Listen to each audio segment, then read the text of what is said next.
Welcome to another episode of The Table. Pastor Sam here, sitting live with Pastor Caleb as we are social distancing away. What you cannot see, dear podcast listener, is that Caleb and I are recording this via Zoom, and I've got this funny background of a beach behind me. When did you go to Hawaii, man? I know, man. This is how I'm doing it. This is how I want to live, right? I want to quarantining to the fullest. That is right. No, I'm actually hiding in my closet, and it's a little too warm. And Caleb, you're in your closet also, right? But you have this beautiful backdrop. Yeah, but nobody would know. Yeah, no. Where's that backdrop from? Now, that's one of your pictures? Yeah, this is a picture that I took. This is when my wife Kristen and I went and hiked our first 14er together. This is at the base of Mount Bierstadt, but you can't tell because up here, wherever, the mountain's up here where my finger is. Mm-hmm. But anyways, it's up there somewhere, but it's beautiful. It was a fun hike. It was hard. We have a couple of comments. Kim says the backgrounds with the laughing emojis, and Karen Kendrick says, I bet the closet. That's funny. Welcome, Ann. Welcome everybody who's joined us. So I kind of want to start off with this question, and whenever you listen to this podcast, whether it's in a couple days, today is Thursday, March 26th at about 4:00 in the afternoon. And what's crazy is that now we are under house arrest, essentially, right? We have stay-at-home orders. We can't go anywhere. We've been trying to figure out as a church, how are we going to be able to do everything? It's just been crazy. And I wanted to kind of ask you this question. Caleb, what have you been doing under your stay-at-home orders? What is consuming your time? That's a great question, man. Well, we just got those orders last night, right? Yesterday afternoon. It was, oh man. How did it kind of come across to you? Because it felt like a mess to me, because we got this, our phones, at least my phone, got this automatic update, this public announcement or whatever from the county that I live in. So I got it from Larimer County. That said, a stay-in-place order has been issued by the county health department. So, all right, cool. That's our order, because I know that Denver County had done it, Boulder County, and some of the other surrounding cities and counties around Denver. So I was kind of waiting for it to happen to us too. So we got that. So it was okay. That was going to take place Tuesday, March 26th at 5:00, which is in an hour at least. So okay, cool. We got some time to get some stuff done. Then I got another notification, seemingly almost instantly after that, from Colorado, from the state health department, saying, hey, the whole state is on lockdown now. Everybody has stay-at-home orders, and it starts tomorrow, as in Tuesday, March 26th at 8 a.m. So it's okay, well, good thing I went to the grocery store on my way home. And then it was just a mess, man, because then it came in at 6 a.m. So it was just, anyways, it felt like it was locked down all day today. So it's been a day already, to be honest. It's a Thursday. Yeah, for sure. It's a weekday. What I've been doing so far today is a lot of video meetings with coworkers from the church, just figuring out how we can keep doing ministry and stuff. What have you been doing so far today? I've been working on my quarantine 15, my 15 pounds to be gained during this quarantine. And cool. No, and let me see if I can share this. I'm gonna try and see if I can do this. Open system preferences. Do I have to do something? I'm trying to share my screen with you, and I got a little block thing. No, okay, I'm not going to be able to share my screen without restarting it, so I'm not going to do that. Okay. Anyways, what I wanted to do was show you a picture of Joe Exotic. If any of you out there have been watching the Tiger King on Netflix, this documentary series, it is absolutely insane. Give me a thumbs up if you've seen it. This guy is absolutely insane. Do you know anything about the Tiger King, Caleb? All I saw is, you pull up Netflix and they have the what's trending now and what's popular and all that. And I saw it and I was like, and I just kept scrolling. No, the Tiger King is insane. So here's the premise, right? They start you off and this guy is in jail. Kim's been watching it. She's like, yeah. So this guy's in jail, and he's in jail because he wanted to have someone killed. And the reason why he wanted to have them killed, well, that's what they explore. But he's a guy who lives in Podunk, Oklahoma. This is how he describes himself. Like, he's this flamboyantly gay, gun-toting, tiger-loving, Tiger King kind of guy. And he is just absolutely insane. And this whole world of like people who have large cats is crazy. I've never seen anything like it in my life. And the story just, like I was telling Leah, is like, truth is like so much stranger than fiction. And then she like very wisely said, well, all fiction is based on some kind of truth. And I was like, oh, wow, that's crazy. But anyways, but like this whole point, like this guy just loves to shoot guns and have tigers, and in his life is insane. I mean, it's just absolutely crazy. And this is what you've been doing with your quarantine, is what you're saying. I watched it way too late last night. We were up till like 2:30 at night. Oh my God. And we were both like, okay, there's another episode, but we can't do it. We can't do it. and I woke up actually to getting a meeting call from Pastor Tim for us to join. That's what you woke up to. That's what I woke up to. I was like, oh, I better get dressed and look presentable. And anyways, so it was anyways, it's fun. And as I'm watching this, and this is why I kind of bring this up, is because I think as we were watching this guy, Joe Exotic, who runs for president and runs for governor and tries to get a lady murdered, and has a small harem, as he has friends who have harems of lovers. I mean, it's out there. It kind of made me ask the question, like, who are we? Because as I'm watching this show, it seems that Joe defines himself by what other people see him as. Like, he's so entirely focused on fame and achieving fame and getting people to love him and adore him, to respect him, and he has this incredibly high view of himself. And it got me asking, right? Like, who are we? What defines us? What are we chasing? Because it seems like for Joe, all he's looking for is fame.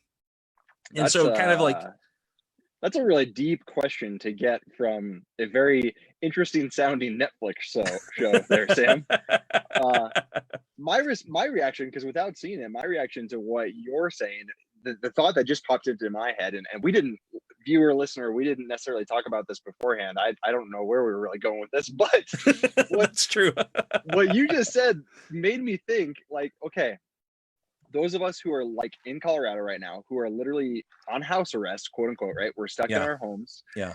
There's obviously some essential things we can go out and do, but really, like, you are just at home. And so the question is, like, okay, well, who am I? Right? Like, that's kind of the question you just asked, because I can't really go to my work. I can maybe work from home, so I can still have like that little piece of my identity, but me personally, I don't get to go and be Pastor Caleb up in front of people. Now I'm kind of coworker Caleb, who's, interacting with my coworkers about what to do. And yeah, my wife's here, and so that's huge. I'm still like husband Caleb, but like, who are we when we're just like stuck in home, where we're not really surrounded by friends or community or relationships? Like, who are we without these things that we so easily just kind of use to define ourselves? That's what thought came up to my head. I don't know if where you were going with that, but that's where I took it. No, I think that's absolutely right, man. Like, I think you're right on it. And that's the thing, right? Because I think of crisis reveals to us, it reveals like who we are, what we love, and where we find our security, because everything else is starting to get stripped away. I had a heartbreaking conversation earlier today with a couple of people who are members here at Redeemer who lost their jobs. The husband and a wife each were laid off, and then their son, who's an adult son who has his own wife and kids, right? Like, he also got laid off all in the same day. And just like, it's like, what are we gonna do? And I think crisis, any crisis, really reveals to us who we are, what we love, and where we find our security. And so I kind of thought we could explore those sorts of things. And so I guess, Caleb, how has this crisis revealed to you what you love? Yeah, it's definitely revealed to me that I love freedom, which sounds so like deep, but like it's true. Like just the fact that the freedom to be able to go anywhere I Hmm. want, whether there's a purpose or Yes. not. Um, Yes. like I feel like a little bit of a freedom that I can still walk outside my door. I could still walk around my Hmm. neighborhood. At least with the Colorado laws, we can still technically go to like parks and stuff. Hmm. Like we can still go to natural spaces. So like those are things that I love and appreciate. So you Hmm. can still go places with a purpose, but just Yeah. having these restrictions, right? Hmm. Uh it makes you feel just kind of stir crazy because you're like, okay, well, my Yeah. freedom is now like obviously for a safe reason, but I've kind of Yes. lost this freedom. And so I've realized Hmm. how much I value that freedom, Hmm. that kind of space, I guess you could say.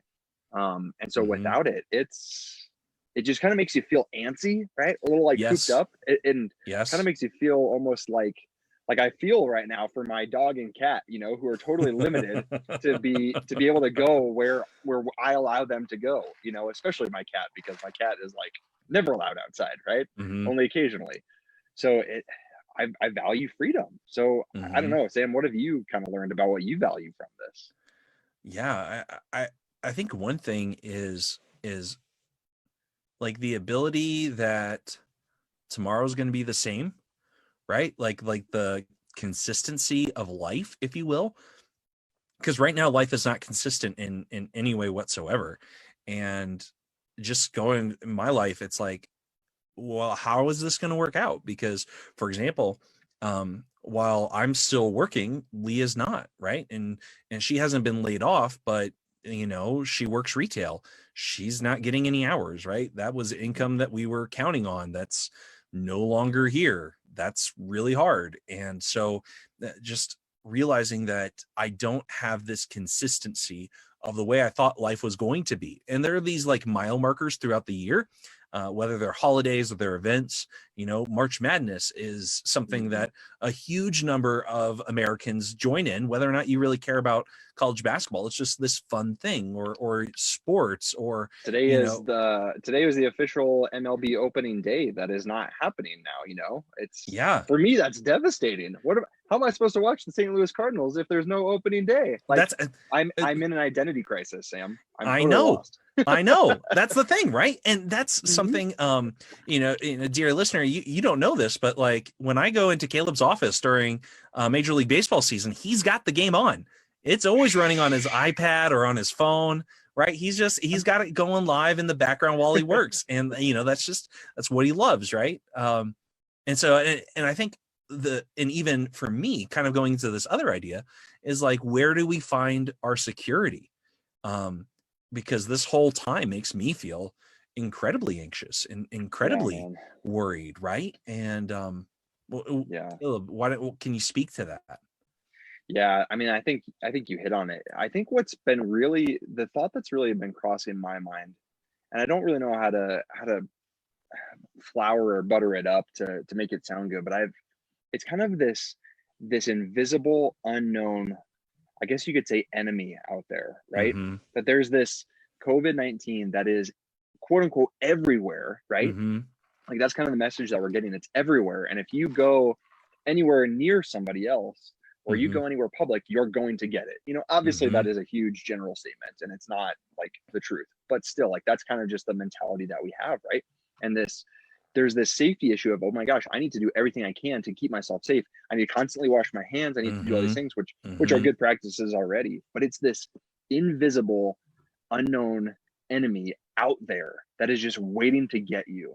Which, Mm-hmm. for me as a pastor, obviously, and as a Jesus follower, I immediately go to, well, Satan, right? Like this Mm-hmm. invisible, unknown enemy who's out there wanting to get me. And so I've kind of, in a weird way, kind of correlated the two, where it's like, Mm-hmm. Satan prowls around like a roaring lion. COVID-19 prowls around like a roaring lion waiting to devour me. And so Yes. it's just so crazy, right? Because you look outside. What was fascinating for us here in Colorado is when this Mm-hmm. first started really happening, it was cloudy, it was cold. We had some like Mm-hmm. snowy days, some really windy days, Mm-hmm. and like nature around us like reflected how we were all feeling, just like Mm-hmm. fear and unknown. And now, like today, looking outside, it's a beautiful day. Like it's a little, Mm-hmm. it's a little Mm-hmm. chilly, it's a little windy, but the sun is shining, and so it's like everything seems perfectly normal. Like my Mm-hmm. neighbors are out walking around, they're walking their dogs, they're pushing their kids in strollers, right? Seems like a beautiful day, but there is just this unknown, secret, invisible enemy out there, and it's just so weird. I don't know how Mm-hmm. to kind of put it together. Mm-hmm. No, and man, like I think you really just hit on it, right? Like there's this like invisible oppression. Some people in the comments, Karen brought up like that this is a reminder of all the things that we should have been thankful for, and now Yeah. that the simple things are gone, right? Amen, Karen. You Yeah. know, Kim mentioned that her husband Gabe is lost without MLB. She's got this really interesting comment where she says her husband Gabe does DoorDash. He gets to get out. I'm stuck with antsy kids. Liv is a social butterfly. She didn't Yeah. understand why mom told her she missed her. Liv asked her where she went because, you know, you only miss someone if they go somewhere. And so like, Mm, and Nathan asks, how do extroverts get through this time? I mean, this is kind of like, how seriously, do we man. live like this? Yeah. And we as God has made us to be social creatures, right? That we live in community and relationship with one another and with each other, and like that is how we are built. But now we have to stay separated in a way. And one of the things that Pastor Tim has mentioned that I've appreciated is we talk about social distancing, and it's better stated as physical distancing, right? There needs to be this physical barrier between us, but we need to stay social. We need to stay together, and that's kind of like Nathan's point. Like, how do extroverts get through this time? You know, I can even expand it. Like, how do we as Christians get through this time? How do we as people who say we love and follow Jesus, right? How do we get through a time that tests everything about us, that where everything around us is like falling apart or uncomfortable or difficult, whatever it is. And uh do you like Luther, right, Caleb? I mean, that's probably a dumb softball question, right? I don't know why I said that. I like him, but not as much as other Lutherans, I guess you could say. Fair. Personally, I like Calvin a decent amount, but shh, don't tell others. That's funny. One of the things that I love about Luther is his small catechism, right? And he talks about like the first commandments and the Lord's Prayer and communion, baptism, and all sorts of fun things. And what I love especially is under the first commandment, it says that we should have no other gods. And what does this mean? And Luther says it means that we should fear, love, and trust nothing other than God, right? The only thing that we should fear, love, and trust is God. And then that every other commandment, right? All the other ones, don't murder, don't steal, right? Don't lie, don't commit adultery, right? Honor your father and mother, all that other stuff. Those are all just different ways in which we break the first commandment. Is that when we first let go of fearing, loving, and trusting God, wow, right? And so I feel like this crisis is revealing to me, like, what are the gods in my life? Where do I find my Wow. security? Where do I find my meaning? Where do I find my identity? And if I find my security in my job, right? If I find my security in the health of the economy, right? If I find my meaning in being able to do what I do on a normal basis, right? If my identity is wrapped up in the activities, in the organizations, in the things going on around me as a Cardinals fan, or you know, as a Broncos fan, or as a Miami Heat fan, or whatever, this whole crisis is kind of unearthing and exposing what I would say kind of remains hidden, right? In a normal circumstance, because we're just kind of going on with life. Yeah, man, that's huge. That's so deep. Because all those things have been stripped away from us, right? Yes. Like I think of okay, so if this wasn't happening, what would I be doing Mm-hmm. today, right? Yeah. So it's a Thursday. I Mm-hmm. would have woken up. I would have gone to my CrossFit gym because I like to work out in the morning. I like that to be the 1st thing I Mm-hmm. do. Would have gone right to the gym, got my workout in. Would have showered. Would have gone right to church. Right, would have gone into the office. Probably would have answered some emails. Probably would have, we're reading through the New Testament in a year. I would have read the chapter for today. Would have walked down the hallway and chatted up whoever was in the office also, maybe giving them a high five, like, all that stuff. I would have seen, okay, the Cardinals are playing their opening day game at 3:00. I would have, like you said, had that on my iPad on the side while I was still getting some work done. Would have gone, maybe stopped at the grocery store on the way home, grabbed some stuff. And Thursdays are my small group, my life group night. And so we would have all gathered together, had a meal together, where we bring different pieces of food together and we eat together, study God's word together, pray together, like none of those things are happening today. None of those things can happen. All of that, right. Those things that I love, that as you've said, I kind of find my worth in, and that help define and identify me. Those things have been stripped away, right, because of this. And so, I'm still able to get some work done as we've done with our church. But still, it's like everything is, I just keep coming back to that phrase. Everything's just been stripped away. And it's, as you said, it's exposed who we are, or at least it's exposed parts of ourselves that we pushed down or hid and that are now coming out, and in a negative or a positive way. Maybe some people are learning some good things. Yeah, absolutely. And in negative ways, we've seen people at grocery stores. I've heard stories of people, stealing other people's carts with all their groceries inside of it because they had fresh food and they had toilet paper. And, I've seen other people, you see the positive elements come out as people are like, man, I'm just ready to help somebody, just kind of point me in the right direction. I just want to help people right now. And to that point, one of the things I kind of want to do is kind of make a rough transition to the practical, if you will. So what are some things, now we might be feeling fear, we might be feeling anxious or worried, but what are some things that we can do to show love to other people, to practically help them, to take a moment, and even though there's a crisis going on, even though we're living in uncertainty, take some time and show people the love of Christ that is theirs? I think that is such an important question to ask. What can we do to just love others?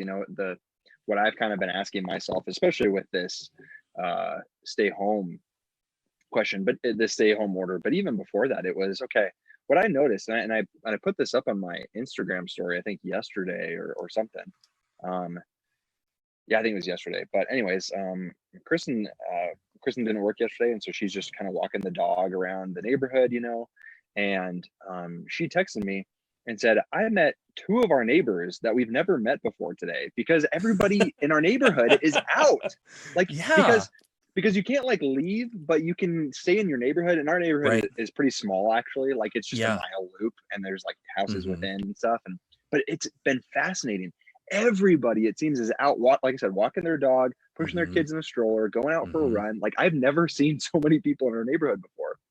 And it helps that the weather's nice, but it's the question that I've started to ask myself is, man, how do I just be a good neighbor in my neighborhood?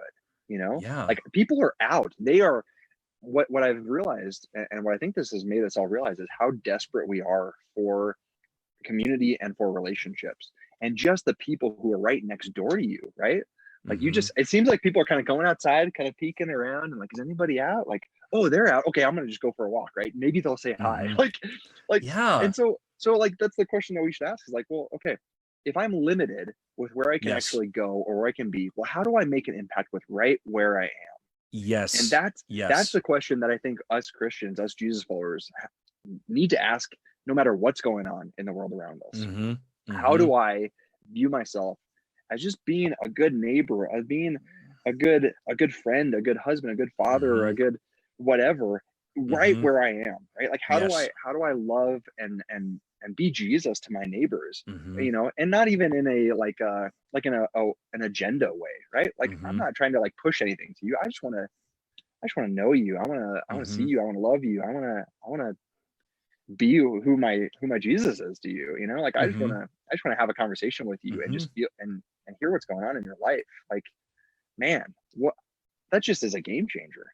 Well, it is, right? And that's the whole idea, right? Like, of what you're describing is vocation, right? Like, God And that's the thing about like when we find our identity in things that are passing away, right? That if I find my identity as a Rams fan, and suddenly they change the logo, and I'm like, what is going on with my life? Right? I now have to buy all new stuff because I don't like, the logo and I don't like it, right? And then my world can fall apart. Or if the season gets canceled, or stuff goes away, stuff like that. And the reality is that God has placed us in different areas for a period of time, right? And so you have neighbors who are entrusted to you today, and maybe tomorrow that changes, but today he's given those people around you for you to care and love for. And if you've got a family, right, he's giving you those family members to love and to care and to support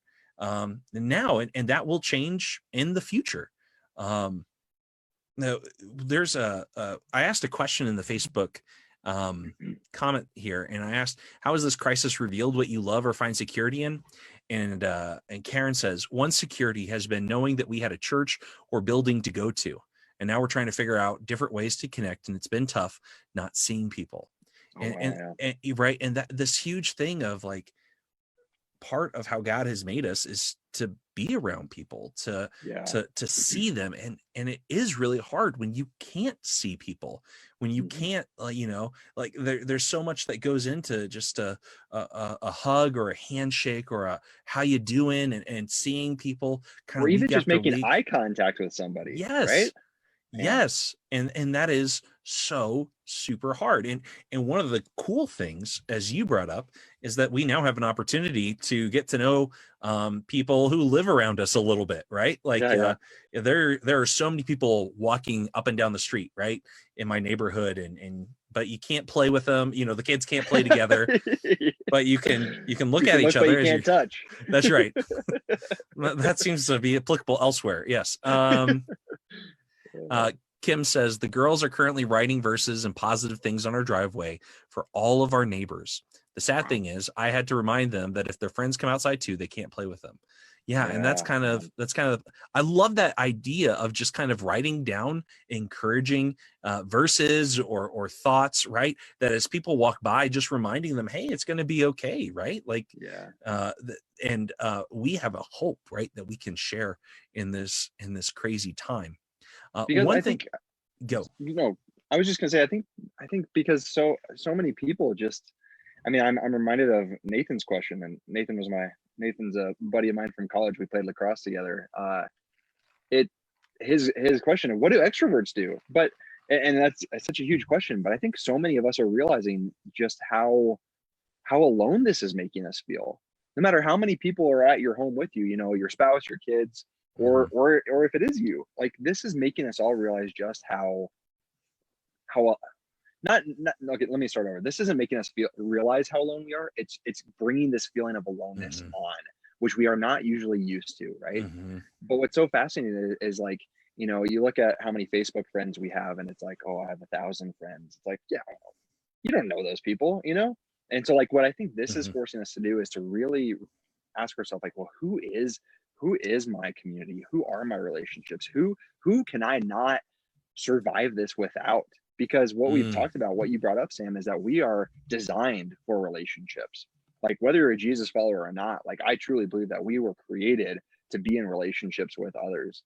And so like no matter what, whether you're single or you're divorced or you're widowed or you have the biggest family ever, we need to in this moment really emphasize remaining in community with others. And of course we need to be creative with it now. And so maybe it is just going for a walk around your neighborhood and from a safe distance waving and saying, hey, I'm Caleb, where do you live? It's nice to meet you. Or, my life group tonight, we're going to try to do a Zoom call just so that we can see each other's faces, and, no matter how blurry it is or how bad the technology is, at least we can hear each other's voices and pray for each other and say, hey, how are you guys doing? I miss you. I love you. And can't wait for when this is over, because we're going to have a rager. No, yeah. Somebody in the comments, Janet says, I miss being able to hug friends. I live alone and just miss seeing them. Right. And it's so hard. And I think there's been a theme that we've been kind of talking throughout, is just how this crisis, everything that's going on with it, has really stripped away all kind of the artifice of our lives. Right? Like all the busyness, all the running around, all the errands, like it's all come to a screeching and grinding halt. Even in many senses, the entertainment that we use to that we binge into, a lot of that entertainment's gone. There's no movies, there's no sports, right? It's all gone. And it stripped us down in some ways to our most basic level. And for those of you who are listening, who know Jesus, who love him, who follow him, I want to remind you who you are at your most basic. And this is from Galatians chapter 3, starting in verse 26. I'm also going to copy it into the Facebook chat for anybody in there if they want to read along. So in Christ Jesus, you are all children of God through faith. And all of you who were baptized into Christ have clothed yourselves with Christ. There's neither Jew nor Gentile, neither slave nor free, neither is there male or female, or neither is there Cardinal fans or Bronco fans, or neither is there Republicans or Democrats, and neither is there people who are retired or people who are working. Neither are there people who have stuff to do and people who don't have stuff to do. For you are all one in Christ Jesus. And if you belong to Christ, then you're Abraham's progeny and heirs according to the promise. You know, at our most basic, the one thing that never, ever, ever goes away is that we get to be children of God, and that promise is given to us in baptism. And that is something that we get to live into no matter what our circumstances are. No matter if we're, 7 years old, like my son Ben, or, if we're 30, whatever I am, or if we're, 85, right? We always get to be children of God. And that is something that can never, ever be taken away. That is a purpose, a meaning, a security, an identity of who we are that never, ever, ever, ever changes. Even if America were to fall and we have some new, country, we're still children of God. That has no bearing on our nationality or anything. Yeah, the verse. Thank you so much for sharing that verse, Sam. That was a beautiful one. The verse that I've been kind of really taking heart in and finding strength in is my confirmation verse. And if you aren't Lutheran or Catholic, you don't know what confirmation is. It's basically where you're a kid and you say, "Yeah, I believe in Jesus. This is my faith. I totally believe it." And you kind of have this. You choose. For me, I got to choose a verse, and it was just my favorite verse, and it's Joshua 1:9. And he says, God says to Joshua, who's, leading his people, leading the Israelites into the promised land. And Moses has just died and he is freaking out because he feels all alone. Like his buddy Moses, his mentor, has died. He's gone. And now it's all on Joshua. He feels so alone. God says to him, have I not commanded you? Be strong and courageous. Do not be afraid. Do not be discouraged. For the Lord your God will be with you wherever you go. And that verse is just so, it's been my favorite verse my whole life, and it's something that I'm really taking heart in right now, that God says, for I'll be with you wherever you go. Be strong and courageous. And so I love that. Okay, cool. My internet just totally timed out. Mine did too. I don't know if anybody heard that or not.